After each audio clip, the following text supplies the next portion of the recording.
Doubtnut पर आप पाएं कोटा के बेस्ट और टॉप टीचर्स जैसे एनवी सर, जीबी सर, आकांक्षा मैम की फ्री वीडियो लेक्चर्स। आज डाउनलोड कीजिए डाउटनेट ऐप। Hello everyone. तो आज का जो हमारा चैप्टर है वो है थर्मोडायनेमिक्स। आपको पता है इस पे एक वीडियो हम ऑलरेडी बना चुके हैं जिसमें हमने क्या पढ़ा था। हमने इस चैप्टर में मेन जो टर्म्स हैं या फिर आपके जो फॉर्मूलाज हैं जो मेनली हर क्वेश्चंस में मेनली पूछे जाते हैं, क्वेश्चंस उन पे यूज़ होते हैं, वो फॉर्मूलाज डिस्कस करे थे और कुछ इसके क्वेश्चन भी डिस्कस करे थे। आज हम इसके कुछ और क्वेश्चंस डिस्कस करेंगे जिसमें मेन हमारे क्वेश्चन पे फोकस करेंगे हम थर्मोकेमिस्ट्री। ठीक है, थर्मोकेमिस्ट्री के जो फॉर्मूलाज हैं वो हमने इससे पहले वाली वीडियो में डिस्कस कर लिया। आज हम उन फॉर्मूलाज को कुछ क्वेश्चंस पे अप्लाई करेंगे और देखेंगे कि किस टाइप से थर्मोकेमिस्ट्री के क्वेश्चंस को सॉल्व करता है। तो देखिए, थर्मोकेमिस्ट्री के जो क्वेश्चंस है वो हमारे बहुत ही इजी क्वेश्चंस होते हैं, बट उनमें कब किस चीज़ को मल्टीप्लाई करना होता है, कब कहाँ डिवाइड करना है, कब ऐड करना है, कब आपको रिएक्टेंट माइनस प्रोडक्ट करना है और कब प्रोडक्ट माइनस रिएक्टेंट करना है, यही दो चार चीज़ें हैं जिन पे आपको ध्यान देना होता है। कब रिएक्शन को आप रिवर्स कर रहे हो तो जो आपका डेल्टा एच है वो भी रिवर्स होगा। तो इसी टाइप के जो दो चार पॉइंट्स हैं वही आपको ध्यान रखने होते हैं। तो आज उन्हीं पॉइंट्स को नोट करते हुए हम इसके कुछ क्वेश्चंस को सॉल्व करेंगे। तो चलिए क्वेश्चन स्टार्ट करते हैं। तो देखिए, आज का जो हमारा सबसे पहला क्वेश्चन है, देखिए इस क्वेश्चन में हमारा जो फॉर्मूला यूज़ होने वाला है ना, मैं आपको एक बात बता देती हूँ। ये फॉर्मूला आप ऐसा रखो, अगर आपको केमिस्ट्री आगे पढ़नी है तो ये फॉर्मूला तो आपको आना ही चाहिए, बिकॉज इस फॉर्मूला पे बहुत बार क्वेश्चंस पूछे जाते हैं और क्वेश्चन बहुत डिफ़िकल्ट नहीं होते, बहुत ईजी होते हैं, बट द पॉइंट इज़ हम वो फॉर्मूला ही भूल जाते हैं। तो पहले देखते हैं कि क्वेश्चन कह क्या रहा है। क्वेश्चन कह रहा है कि ये आपको एक रिएक्शन दी है, कोई मॉलिक्यूल है X2O4 जो कि लिक्विड स्टेट में है।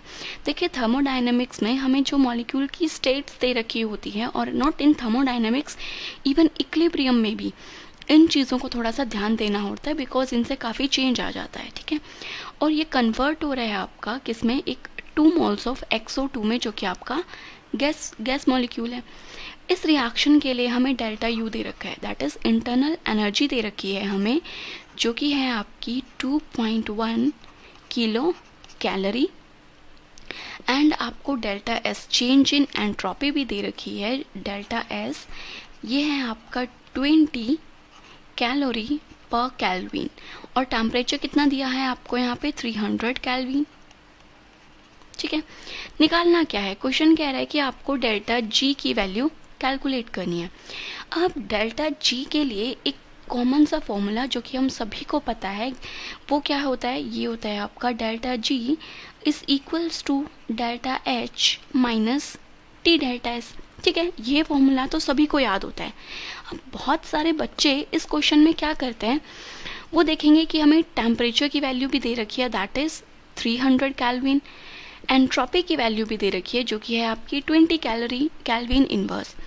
अब देखते हैं कि डेल्टा एच, हमें डेल्टा एच की वैल्यू नहीं दे रखी, बट हमें डेल्टा यू की वैल्यू दे रखी है। तो बच्चे सोचते हैं कि डेल्टा एच और डेल्टा यू जो है वो हमारा बराबर है, इसी 2.1 को वो यहाँ पे पुट कर देते हैं एंड क्वेश्चन को सॉल्व कर देते हैं।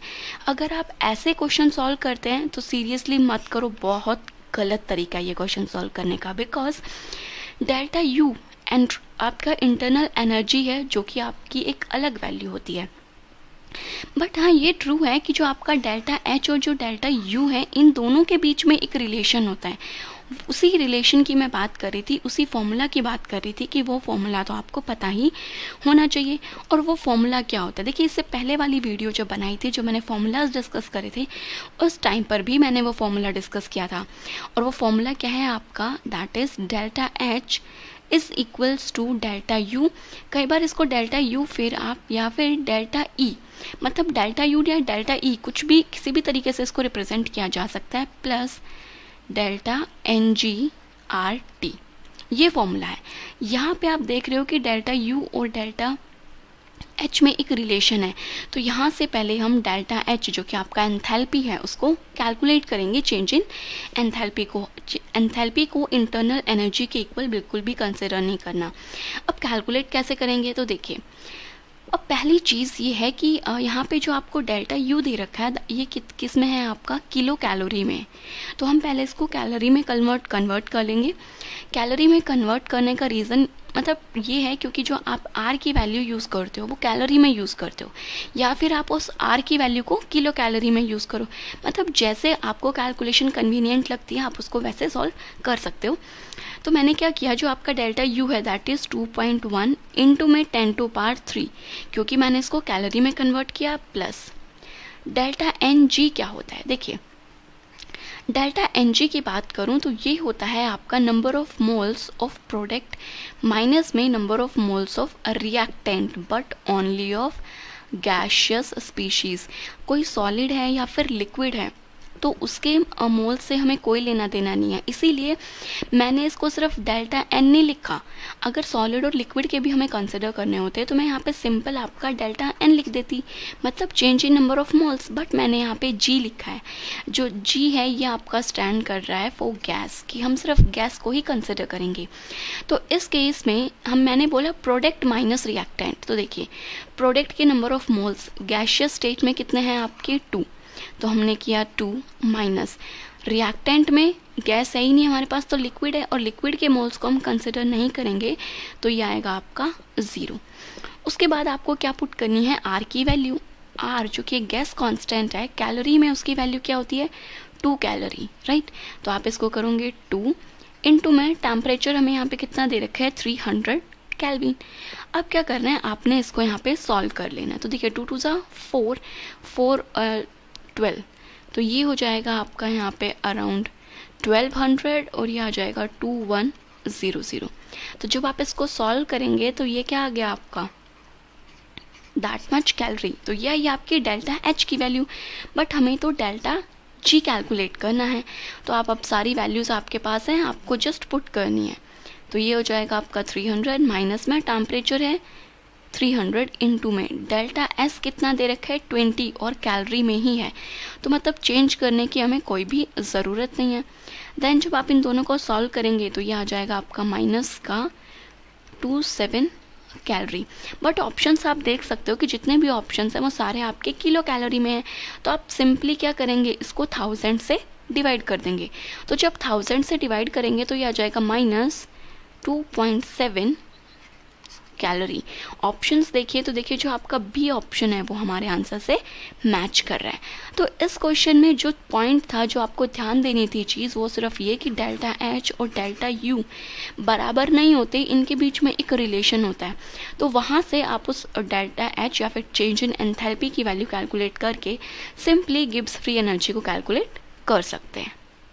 देखिए इसके बाद जो आपका नेक्स्ट क्वेश्चन है, कह रहे हैं in which of the following reactions, किस रिएक्शन में आपका स्टैंडर्ड जो एंट्रोपी चेंज है वो क्या आएगा, पॉजिटिव आएगा। मतलब डेल्टा एस जो है ये आपका पॉजिटिव किस रिएक्शन में आएगा हमें वो देखना है। एंड जो आपका स्टैंडर्ड गिब्स एनर्जी चेंज है, मतलब कि जो आपका डेल्टा जी की वैल्यू है वो क्या होनी चाहिए, आपकी डिक्रीज होनी चाहिए शार्पली जब आप टेम्परेचर को क्या कर रहे हो, इंक्रीज कर रहे हो। तो यहाँ पे डेल्टा जी के जो इक्वेशन हम यूज़ करते हैं that is delta G is equals to delta H minus T delta S. देखिए डेल्टा एच के बारे में, एंथैल्पी के बारे में हमारे पास कोई भी इंफॉर्मेशन नहीं है। यहाँ पे कह रहा है कि जो आपका डेल्टा एस है ये क्या है आपका पॉजिटिव। अगर डेल्टा एस पॉजिटिव है तो जो आपकी पूरी टर्म है that is T delta S ये ओवरऑल क्या रहेगी आपकी नेगेटिव रहेगी, राइट। अब ये वैल्यू कितनी नेगेटिव होगी, कह रहे हैं टेम्परेचर आप इंक्रीज करते हुए जाएंगे। टेम्परेचर हमने क्या करना है, टेम्परेचर को आपने यहाँ पे इंक्रीज करना है। तो जो आपका गिब्स फ्री एनर्जी है वो क्या हो रहा है आपका डिक्रीज होते हुए चले जाएगा, मतलब कि आपकी वैल्यू मोर नेगेटिव होती हो जाएगी। मोर नेगेटिव होगी तो हमारी रिएक्शन तो क्या होगी, स्पॉन्टेनियस होगी। तो यहाँ पे हमें बस ये देखना है कि किस केस में आपका जो चेंज इन एंट्रोपी है वो क्या हो रहा है आपका पॉजिटिव। मतलब रिएक्शन में जो पहले एंट्रोपी थी, रिएक्टेंट्स की जो एंट्रोपी थी, उसके बाद आपकी प्रोडक्ट में एंट्रोपी क्या होनी चाहिए, इंक्रीज होनी चाहिए। और एंट्रोपी होता क्या है, एंट्रोपी होती है आपकी रैंडमनेस। मतलब कि जहाँ पे जितनी ज़्यादा रैंडमनेस होगी, मतलब मॉलिक्यूल्स जितना ज़्यादा इधर उधर घूम रहे होंगे वहाँ पर आपकी एंट्रोपी क्या होगी, सबसे ज़्यादा होगी। मतलब रैंडमनेस किस में ज़्यादा होती है, कौन से मॉलिक्यूल्स आपके ज़्यादा इधर उधर भागते हैं, गैस के मॉलिक्यूल्स। सॉलिड के मॉलिक्यूल्स में बिल्कुल भी रैंडमनेस नहीं होती। सॉलिड के मॉलिक्यूल्स की जो स्ट्रक्चर होती है वो कैसी होती है, आपकी क्रिस्टलाइन स्ट्रक्चर होती है, ठीक है। तो उनका अपना एक फिक्स पोजीशन होती है, वो वहीं पर रहते हैं। लिक्विड के जो मॉलिक्यूल्स हैं उनमें थोड़ा बहुत स्पेस होता है, तो वहाँ पे रैंडमनेस होती है। सबसे ज़्यादा रैंडमनेस होती है गैस में, बिकॉज गैस मॉलिक्यूल्स में जो स्पेस है वो बहुत ज़्यादा होता है और उनमें फिर इस वजह से क्या होता है, रैंडमनेस। गैस के मॉलिक्यूल्स पूरे कंटेनर में इधर उधर भाग रहे होते हैं। तो जहाँ पर गैस के मॉलिक्यूल्स इंक्रीज होंगे मतलब एंट्रोपी भी इंक्रीज होगी। तो रिएक्शंस देखते हैं कि किस में आपका डेल्टा एस इंक्रीज हो रहा है, ठीक है। देखिए यहाँ पे क्या है, ये है आपका कार्बन ग्रेफाइट जो कि आपका एक सॉलिड स्टेट में है और आपने इसकी क्या की, हाफ O2 के साथ रिएक्शन करी। अब देखिए कार्बन की ऑक्सीजन के साथ रिएक्शन कर रहे हैं, ये क्या है आपकी एक कंबशन रिएक्शन, ठीक है। और जितनी भी कंबशन रिएक्शंस हैं उनमें क्या होता है, एनर्जी आपकी रिलीज होती है कंबशन रिएक्शंस में। जब ऑक्सीजन के साथ क्या हो रहा है, वो बर्न हो रहा है कार्बन। जब कार्बन बर्न होगा तो एनर्जी को क्या करेगा, रिलीज करेगा। रिलीज करेगा मतलब इस केस में आपका जो डेल्टा एच है वो क्या है, आपका नेगेटिव। देखिए डेल्टा एच भी आपका नेगेटिव हो गया, ये टर्म तो नेगेटिव आएगी अगर आपका एंट्रोपी पॉजिटिव है। तो ओवरऑल आपका डेल्टा जी नेगेटिव आ रहा है, वही हमें चाहिए। जितना ज़्यादा नेगेटिव होगा वही होना चाहिए था। इस केस में यही क्वेश्चन में पूछा था। आप देखते हैं कि क्या एंट्रोपी इंक्रीज हो रही है। तो देखिए जो आपका कार्बन ग्रेफाइट है ये एक सॉलिड है, तो ये तो रैंडमनेस पे कोई भी फर्क नहीं पड़ेगा। ऑक्सीजन आपका गैस है, इधर भी CO भी गैस है, दोनों तरफ गैस हैं, बट जो गैस के मोल्स हैं वो आपके अलग हैं। रिएक्टेंट साइड में गैस के मोल्स हैं हाफ, मतलब कि 0.5, जबकि प्रोडक्ट में आपके गैस के मोल्स क्या हो गए, इंक्रीज हो गए, कंप्लीट 1 मोल है। नंबर ऑफ मॉलिक्यूल्स, अब मोल्स इंक्रीज हो रहे हैं तो मतलब सिंपली बोल सकती हूँ मैं कि नंबर ऑफ मॉलिक्यूल्स इंक्रीज हो गए, और जितने ज़्यादा नंबर ऑफ मॉलिक्यूल्स इंक्रीज होंगे उनकी जो एंट्रोपी है वो भी क्या होगी, इंक्रीज होगी। तो इस केस में आपकी एंट्रोपी भी क्या आएगी, पॉजिटिव, क्योंकि वो इंक्रीज हो रही है। तो जो ए ऑप्शन है ये हमारी सारी कंडीशंस को सेटिस्फाई कर रहा है, तो ये क्या हो जाएगा इसका राइट आंसर। चलिए बाकी के ऑप्शंस को भी देखते हैं। सेकेंड ऑप्शन में तो अगर आप एंट्रोपी की ही बात करें तो देखिए ये क्या है आपका गैस, और ये भी आपकी गैस है 1 + हाफ, तो यहाँ पे आपकी 1.5 मोल्स हैं, जबकि प्रोडक्ट में जाकर के आपके पास सिर्फ एक ही मोल्स हैं। मोल्स डिक्रीज हो गए तो एंट्रोपी क्या हो रही है, डिक्रीज हो रही है यहाँ पे। तो ये तो हमारा ऑप्शन नहीं होगा क्योंकि एंट्रोपी क्या हो रही है आपकी फाइनली डिक्रीज हो रही है। नेक्स्ट पे देखिए यहाँ पे है half moles of O2 gas के, बट यहाँ तो कोई गैस ही नहीं है, सॉलिड है। यहाँ पे भी एंट्रोपी क्या कर गई है आपकी, डिक्रीज कर गई, तो ये भी हमारा ऑप्शन करेक्ट नहीं है। उसके बाद जो लास्ट ऑप्शन है वो है आपका कार्बन का ग्रेफाइट और हाफ मॉलिक्यूल ऑफ ऑक्सीजन, और यहाँ पे हाफ मॉलिक्यूल ऑफ गैस। तो देखिए दोनों ही साइड आपके हाफ मॉलिक्यूल से गैस के, तो मतलब आपकी एंट्रोपी में ना ही इंक्रीज हुई ना ही डिक्रीज हुई। इस केस में आपकी एंट्रोपी क्या है, कांस्टेंट। बट हमें तो वो केस चाहिए था जहाँ पे एंट्रोपी पॉजिटिव हो, मतलब एंट्रोपी में इंक्रीज हुआ, तो वो तो आपका फर्स्ट ऑप्शन था। तो इस क्वेश्चन का जो ए ऑप्शन है वो क्या हो जाएगा इसका राइट आंसर। चलिए नेक्स्ट क्वेश्चन पे मूव करते हैं। नेक्स्ट क्वेश्चन क्या कह रहा है, कह रहा है कि जो आपका एंथैल्पी ऑफ फ्यूजन है of water is 1.435 kilo calorie पर मोल, मतलब कि जो आपका डेल्टा एच फ्यूजन है ये कितना है, 1.435 किलो कैलोरी मोल इनवर्स, यही है आपका। उसके बाद कह रहा है आपको कैलकुलेट करना है यहाँ पे द मोलर एंट्रोपी चेंज और the melting of ice eight 0 degree Celsius.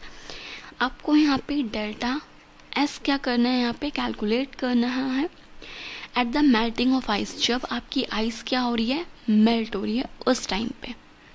Okay, और टेम्परेचर जो है यहाँ पे, क्योंकि यहाँ 0 डिग्री सेल्सियस की बात की है तो आप इसको जब कैल्विन में कन्वर्ट करेंगे तो ये आ जाएगा आपका 273 कैल्विन।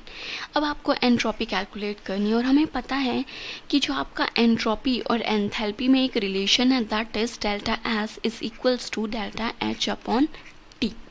ठीक है, तो यहाँ से आपका जो डेल्टा एच फ्यूजन है ये है 1.35, बट ऑप्शंस जो भी देख रहे हो सारे ऑप्शंस क्या हैं आपके कैलोरी में है, तो इस किलो कैलोरी को भी क्या करेंगे हम पहले कैलोरी में कन्वर्ट कर लेंगे। तो मतलब आप इसको 10⁻³ से क्या कर दोगे, मल्टीप्लाई कर दोगे यहाँ पे, ओके, मल्टीप्लाई करने के बाद आपको इसको डिवाइड करना है 273 से।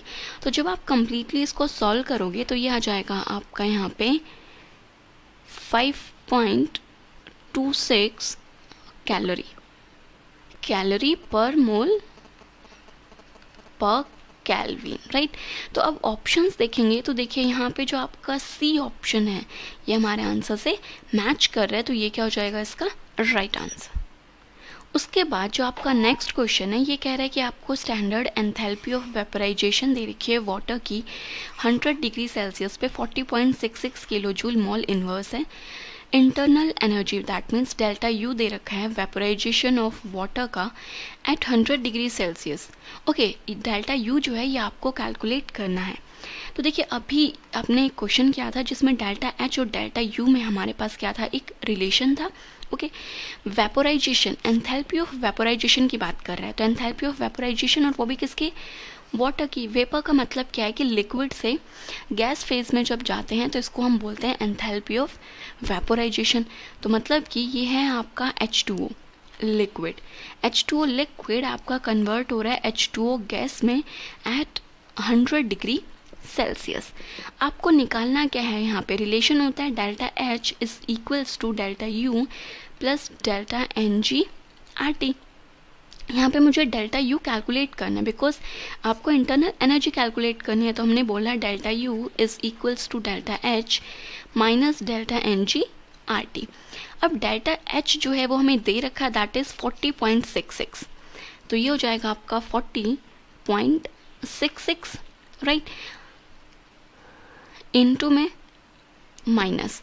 उसके बाद आपकी बात करते हैं डेल्टा एन जी की। डेल्टा एन जी क्या होता है, अभी मैंने बताया प्रोडक्ट माइनस रिएक्टेंट के मोल्स ऑफ गैस। तो प्रोडक्ट में तो आपके पास 1 मोल वाटर है गैसियस स्टेट में, तो ये हो जाएगा 1 माइनस रिएक्टेंट में एक भी गैस का मोल नहीं है, लिक्विड के मोल्स हैं, तो ये हो जाएंगे आपका 0। उसके बाद आर की बात करें, क्योंकि यहाँ पे इसकी वैल्यू क्या है आपकी किलो जूल में, तो मतलब जूल में आर की वैल्यू होती है 8.314, और अगर इसको किलो जूल में कन्वर्ट करना है तो आप इसको 10 टू पावर -3 से क्या कर देंगे, मल्टीप्लाई कर देंगे। इनटू में टेम्परेचर 100 डिग्री सेल्सियस पे आप बात कर रहे हो, अगर आपको इसको कैल्विन में कन्वर्ट करना है तो आप इसको 373 कैल्विन से क्या कर देंगे, मल्टीप्लाई। अब इस केस में जो आपका डेल्टा यू आएगा वो किलो जूल में आएगा, और हमसे आंसर भी किलो जूल मॉल इनवर्स में ही पूछा है। तो जब आप इसको कम्प्लीटली सॉल्व कर लेंगे तो ये आ जाएगा आपका 37.56 किलो जूल मोल इनवर्स। ये क्या हो गई आपकी डेल्टा यू की वैल्यू। ऑप्शंस देखेंगे 37.56, तो देखिए जो आपका ए ऑप्शन है वो हमारे आंसर से मैच कर रहा है। ओके, उसके बाद चलते हैं नेक्स्ट क्वेश्चन पे। नेक्स्ट क्वेश्चन कह रहा है कि if the enthalpy change for the transition of liquid water to steam, कह रहा है कि एक ट्रांजिशन चेंज हो रही है आपकी लिक्विड से किस में जा रहे हो, स्टीम में जा रहे हो, मतलब कि आप गैस में मूव कर रहे हो। ओके, यही ट्रांजिशन चेंज हो रही है आपकी। तो उसका लिए जो आपका एंथैल्पी है, मतलब कि डेल्टा एच जो है वो है आपका 30 किलो जूल मोल इनवर्स। ठीक है, कितने पे, 27 डिग्री सेल्सियस पे। तो यहाँ पे टेम्परेचर आ जाएगा 27 प्लस 273 दैट इज 300 कैल्विन। तो आपको निकालना है यहाँ पे एंट्रोपी चेंज निकालना है इस प्रोसेस के लिए। अब देखिए यहाँ से आपका जो डेल्टा, आप इसको डायरेक्ट ये भी कर सकते हो कि जो डेल्टा एस है that is equals to delta H upon T. बाकी ये फॉर्मूला आपका आता उसी से है, delta G is equals to delta H minus T delta S. आपको पता है कि जो आपका डेल्टा जी है ये इक्विलिब्रियम पे क्या होता है, 0 होता है। तो जब आपका लिक्विड गैस में कन्वर्ट हो रहा है तो ये क्या हो रहा है, आपका एक इक्विलिब्रियम अटेन कर रहा है। तो यहाँ पे डेल्टा जी की वैल्यू 0 हो जाएगी, तो delta H equals to T delta S, तो ये रिलेशन वहाँ से आया। तो डेल्टा एच कितना है आपका 30। अब देखिए ऑप्शंस हमारे सारे जूल में हैं, तो मैं इसको जूल में कन्वर्ट करूँगी, 10 टू पावर 3 से मल्टीप्लाई और 300 से क्या करना है आपने इसको डिवाइड। तो आंसर कितना आ रहा है, सिंपल कैलकुलेशन है 100 जूल मोल इनवर्स पर केल्विन। ऑप्शंस देखेंगे तो आपका जो सी ऑप्शन है वो क्या हो जाएगा इसका राइट आंसर। अब देखिए जो ये आपका क्वेश्चन है इसमें हमें कुछ डाटा दे रखा है, ये आपका एक थर्मोकेमिस्ट्री का क्वेश्चन है। क्वेश्चन में क्या आ रहा है, आपको कुछ बॉन्ड एनर्जीज का डाटा दिया हुआ है। एच बॉन्ड जब ब्रेक होता है तो इतनी एनर्जी होती है, सी डबल बॉन्ड सी के लिए इतनी एनर्जी देनी पड़ रही है, सी सिंगल बॉन्ड के लिए इतना अमाउंट एंड सी एच के लिए इतना। आपको ये एक रिएक्शन दे रखी है, आपको इस रिएक्शन के लिए एंथैल्पी निकालनी है। अब आपको मैं एक बात बता दूं, जब भी आपका बॉन्ड एनर्जी का डाटा दे रखा और आपको एंथैल्पी ऑफ रिएक्शन निकालनी हो, तो जो आपका फॉर्मूला होता है that is summation bond energy of reactant की बॉन्ड एनर्जी को आप माइनस करेंगे किस में से, प्रोडक्ट की बॉन्ड एनर्जी से। देखिए इस टाइप की चीज़ें हम जब भी कभी कैलकुलेट करते हैं तो हमेशा प्रोडक्ट माइनस रिएक्टेंट होता है, बट ये एक केस है जब भी आपको बॉन्ड एनर्जी का डाटा है तो आपको याद रखना है कि आपको रिएक्टेंट माइनस प्रोडक्ट करना है, क्योंकि बहुत सारे बच्चे यहीं पर क्या कर देते हैं, गलती कर देते हैं। क्यों किया हमने ये चीज़, तो देखिए आपका क्या है, ये रिएक्टेंट है और हमने ये प्रोडक्ट बनाया, तो पहले हमने ये बॉन्ड क्या किए, तोड़े, उसके बाद आपके न्यू बॉन्ड्स की फॉर्मेशन हुई। तो कितना अमाउंट ऑफ एनर्जी का हमें वो हुआ, तो हमें रिएक्टेंट में बॉन्ड तोड़ने के लिए ज़्यादा अमाउंट ऑफ एनर्जी देनी पड़ रही है। अब देखिए बॉन्ड एनर्जी ऑफ रिएक्टेंट आपको माइनस करना है, तो पहले हम देखेंगे कि जो आपका रिएक्टेंट है उसमें कौन कौन से बॉन्ड है। तो देखिए यहाँ पे आपको 4 CH बॉन्ड दिख रहे हैं, 1 2 3 एंड 4, इसके अलावा कोई भी CH बॉन्ड नहीं है। तो मैं यहाँ पे बोल सकती हूँ कि 4 में बॉन्ड एनर्जी किसकी, जो आपका CH बॉन्ड है उसकी, ठीक है, प्लस, क्योंकि अभी हम सारा रिएक्टेंट की ही बात कर रहे हैं। उसके बाद एक मुझे C डबल बॉन्ड C दिख रहा है, तो आप लिखेंगे 1 में bond energy of C double bond C, उसके बाद प्लस। अब क्या बच गया आपका, सिर्फ हाइड्रोजन का बॉन्ड बच गया, तो यहाँ पे लिख देंगे 1 में बॉन्ड एनर्जी ऑफ हाइड्रोजन। देखिए रिएक्टेंट साइड में जितने भी बॉन्ड्स थे वो सारे मैंने लिख लिए, तो करते हैं ब्रैकेट को बंद, माइनस। अब बात आती है प्रोडक्ट साइड की, तो प्रोडक्ट साइड में आपके पास 2 ही टाइप के बॉन्ड है, एक कार्बन सिंगल बॉन्ड कार्बन, तो इसको लिखा मैंने 1 में bond energy of carbon single bond carbon plus. अब हमारे पास है बॉन्ड एनर्जी किसकी लिखनी है हमें, कार्बन हाइड्रोजन बॉन्ड्स की कितने बॉन्ड है, 1 2 3 4 5 6 बॉन्ड्स, ठीक है। अब डायरेक्ट आप डाटा पुट कर देंगे, 4 में CH बॉन्ड के लिए आपकी एनर्जी है 410, तो यहाँ पे आएगा आपका 410.50 plus 1 carbon double bond carbon के लिए है 606, तो ये लिखी जाएगी 606.110 प्लस 1 आपको लिखना है हाइड्रोजन जो कि है 431, तो ये लिखा हमने 431.37। देखिए सारी वैल्यूज़ आपको किलो जूल में ही दे रखी हैं, तो हमें कोई कन्वर्जन करने की ज़रूरत नहीं है, और फाइनल ऑप्शंस में भी हमारे पास किलो जूल ही है, तो यूनिट का भी थोड़ा सा ध्यान रखना है।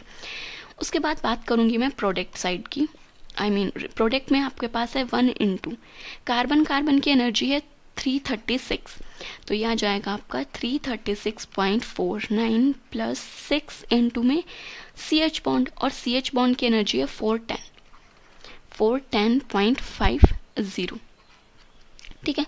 तो ये क्या आ गया आपका पूरा डाटा। जब आप इस सारी मल्टीप्लिकेशंस को सॉल्व कर लेंगे, प्लस माइनस जब आप इसको सॉल्व करेंगे तो ये आ जाएगा आपका -120 किलो जूल मोल इनवर्स, ठीक है। देखिए जो ये आपका ऊपर वाला डाटा है, मतलब जो रिएक्टेंट साइड का जो डाटा है, जब आप इसको सॉल्व करते हैं तो ये आपका सॉल्व करने के बाद आता है 2679.47, जबकि आपका ये वाला डाटा है ये आता है आपका 2799.49, तो जब आप इन दोनों को माइनस कर देंगे तो ये आ गया 120 किलो जूल मोल इनवर्स, ठीक है। तो अब ऑप्शंस देखेंगे तो देखिए जो आपका C ऑप्शन है वो हमारे आंसर से मैच कर रहा है। अब बात करते हैं एक लास्ट क्वेश्चन, जो कि कह रहा है कि आपको हीट ऑफ कंबशन दे रखी है, किस किस के लिए, कार्बन के लिए, हाइड्रोजन के लिए और मीथेन के लिए। हीट ऑफ कंबशन का मतलब है कि जो आपको कार्बन दे रखा है, जब आप इस कार्बन की रिएक्शन किसके साथ कराएंगे, ऑक्सीजन के साथ, जब आप इसके रिएक्शन कराते हैं तो कितना अमाउंट ऑफ हीट आपकी रिलीज हो रही है वो हमें बताता है। तो मतलब कार्बन जो कि आपका एक सॉलिड है, आपने इसकी रिएक्शन कराई O2 गैस के साथ, तो ये क्या बनाएगा, आपका कंप्लीट कंबशन है, तो ये CO2 गैस बनाता है। इस टाइम पे जो आपकी हीट रिलीज हो रही है वो है -94 और यूनिट है आपको की किलो कैलोरी पर मोल, तो किलो कैलोरी पर मोल। ओके, सेकेंड केस दिया हमें हाइड्रोजन गैस का, तो मतलब जब आपने H2 की O2 के साथ रिएक्शन कराई तो ये क्या बनाएगा, आपका वाटर। रिएक्शन को बैलेंस कर देते हैं हम यहाँ पे, तो ये हो जाएगा आपका, ये बैलेंस रिएक्शन हो गई। अब इसका जो आपको डेल्टा H दे रखा है that is -68 kilo calorie mole inverse.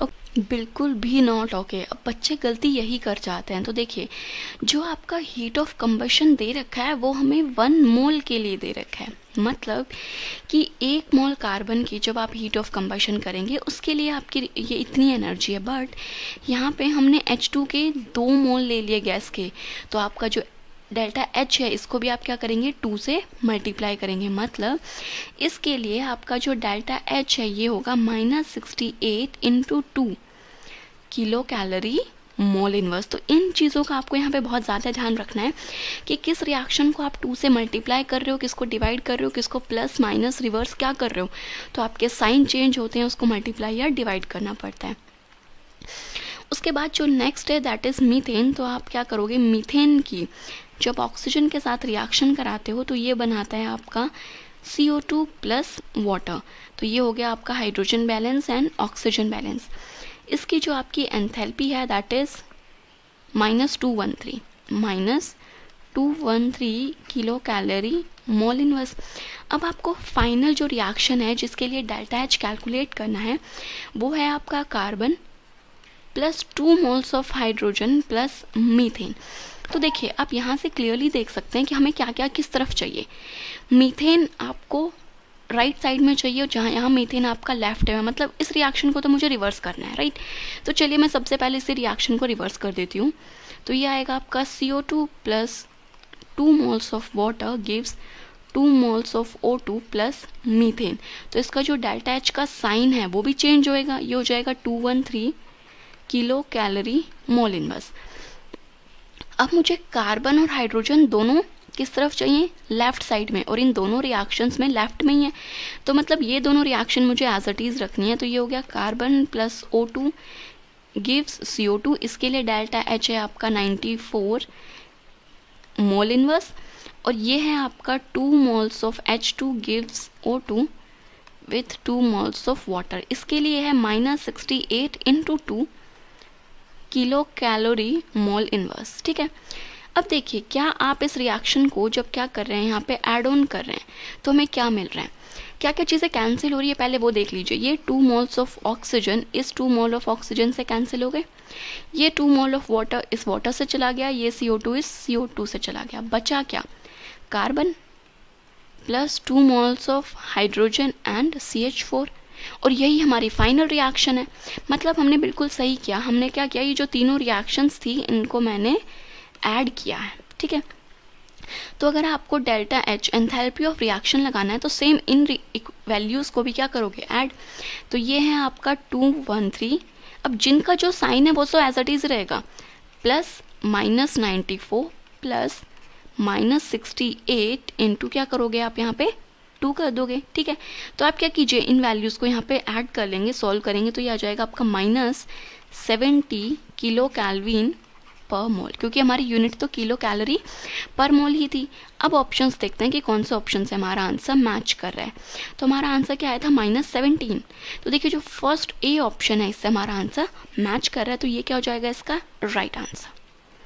I hope आपको थर्मोडायनेमिक्स के मोस्ट ऑफ द क्वेश्चन समझ में आ गए, क्योंकि इसी टाइप के क्वेश्चंस आपके आते हैं। ऑलमोस्ट हर टाइप के क्वेश्चन ही मैंने आपके साथ डिस्कस कर लिए हैं। क्लास 6 से 12 से लेके नीट, IIT, JEE मेंस और एडवांस के लेवल तक 10 मिलियन से ज़्यादा स्टूडेंट्स का भरोसा। आज ही डाउनलोड करें डाउटनेट ऐप या व्हाट्सएप कीजिए अपने डाउट्स 8400 400 400 पर।